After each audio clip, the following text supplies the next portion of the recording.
Welcome back to the Kudlow Report. I'm Larry Kudlow. All right, with 60 days until open enrollment is set for Obamacare's new insurance marketplace, there's a movement brewing among conservative Republicans to insist that the federal health care law be defunded as part of any agreement to keep the government running, even threatening government shutdown. So let's bring in one of the sponsors of the Senate Defund Obamacare bill, Texas Republican Senator Ted Cruz. He's just announced he'll be joining a series of town hall meetings across the country this August recess to help build support for the effort. As always, Senator Cruz, thank you for coming on the show. And I just want to say you are embarked on a very noble cause, if I may say that. But I am curious, why did you choose the tactic of defunding, which gets very, very complicated, instead of, let's say, delaying or outright repeal? Right. Well, Larry, thank you for having me. It's always great to join you. And the reason why I'm focused on defunding is it is the only strategy that anyone has suggested that has any chance of success. There are a number of reasons why I think this is our best opportunity to defeat Obamacare, and it may be our last opportunity. Right now, there is bipartisan agreement Obamacare isn't working. The lead Senate author, Democrat Max Baucus, has described it as a huge train wreck. Even the unions are turning on President Obama. James Hoffa, the head of the Teamsters, has said that Obamacare is destroying the 40-hour work week that is the backbone of the American middle class. And just this week, the IRS Employees Union, which is in charge of enforcing Obamacare, asked to be exempted from it because the people that are going to be forcing us to comply with Obamacare, they don't want to be subject to it because the wheels are coming off. This thing isn't working. All right, well, granted, let me ask you about your national tour. Is the purpose of the national tour to put pressure on your own Republican colleagues? Because right now the party is not united on this particular tactic. They don't like Obamacare. They're just not united. A lot of people real worried about a government shutdown where you'd pay a huge political price. So are you trying to put pressure on your fellow Republicans?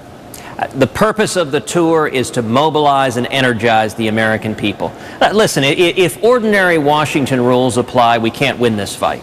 In order to win, we've got to get 41 Republicans in the Senate or 218 Republicans in the House. Right now, we don't have those votes. But just this week, a national website launched, don'tfundit.com, don'tfundit.com. In just 4 or 5 days, 140,000 people have signed up. If in the next 60 days we get hundreds of thousands, or even better, millions of Americans to sign the national petition at don'tfundit.com, to pick up the phone, call their senators, call their congressmen, and say enough is enough. This train wreck is destroying the economy, it's destroying jobs, it's driving up insurance premiums, it's hurting health care, it's hurting the American people.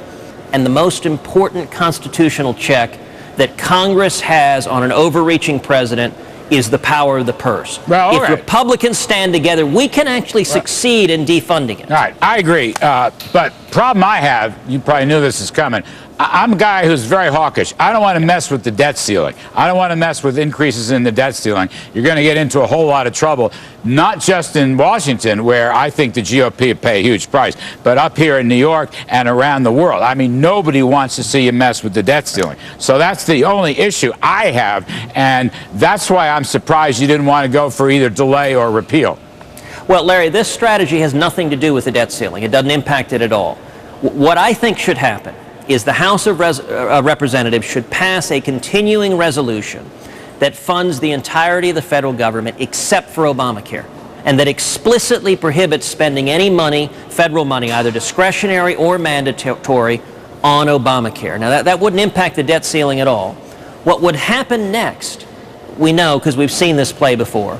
President Obama and Harry Reid would scream and yell, these mean, nasty Republicans are threatening to shut down the government.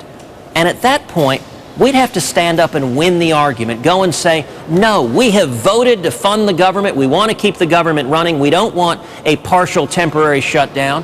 Why is Barack Obama threatening to shut down the government in order to force Obamacare down the American people's throats? You know, he's granted waivers to giant corporations from Obamacare. Why is President Obama threatening to shut down the federal government to deny the American people the very same waivers from this train wreck of a bill that isn't working and is hurting the economy, jobs, and our health care. All right, just to be clear, you're talking about roughly $2 trillion, all the money issued for the so-called exchanges and the subsidies and the Medicaid expenses. There's entitlement money in there, too. Right. Is that what you're talking about?